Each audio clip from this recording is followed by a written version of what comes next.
World War One. Germany's main cause in the World War One depended on General Schlieffen. The Schlieffen Plan.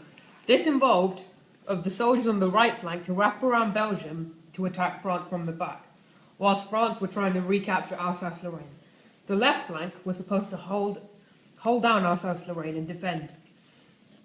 But sadly, before the plan could commence, General Schlieffen died. General Moltke. He, unlike General Schlieffen, was a lot more cautious. Instead of trying to capture new land, he wanted to defend the land that they already had. So instead of sending men around the right flank, he decided to take some of them and move them onto the left flank to defend Alsace-Lorraine. That's one of the main reasons why the Schlieffen Plan failed. Part of the Schlieffen Plan was for the German army to go through Belgium into Paris. Belgium was a neutral country, so they expected them to let them through. However, the Belgians didn't follow this same thought. The Belgian army, which was supposedly 10 times smaller than the Germans, held the Germans off for a substantial amount of time, allowing the BEF, British Expeditionary Force, to come to their aid. This force was a specialist force trained in Britain.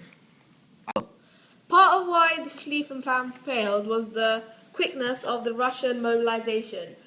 The Germans expected the Russians to mobilize within 6 weeks, but they did it within 2 weeks. So, Germans had to push about 175,000 of those soldiers to the east of Germany to cover Russia. This meant that less of their soldiers was getting through Belgium, which meant they were going more slowly. The Russians were pushing forward very quickly, and as you can see through those pictures. One of the battles on the east of Germany was the Battle of Tannenberg. Another reason why the Schlieffen Plan failed was due to the lack of transportation. In World War I, due to the lack of transportation, the Germans had to walk all around, whereas the French were able to use trains and taxis.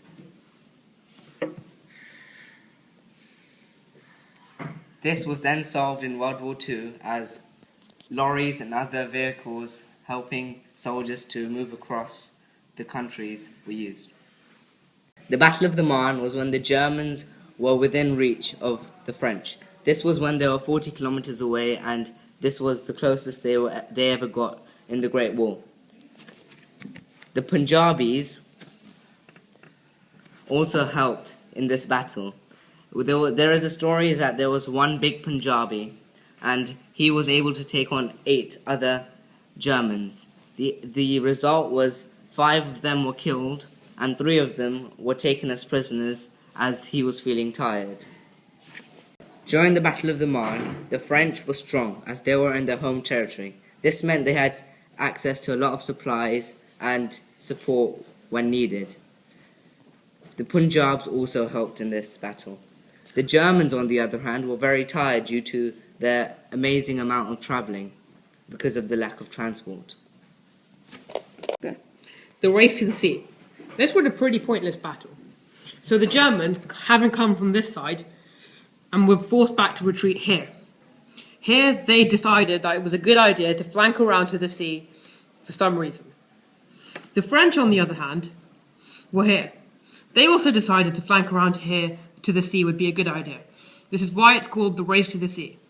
At one point there was a stalemate, and the battle began. Here's where the trenches were first found.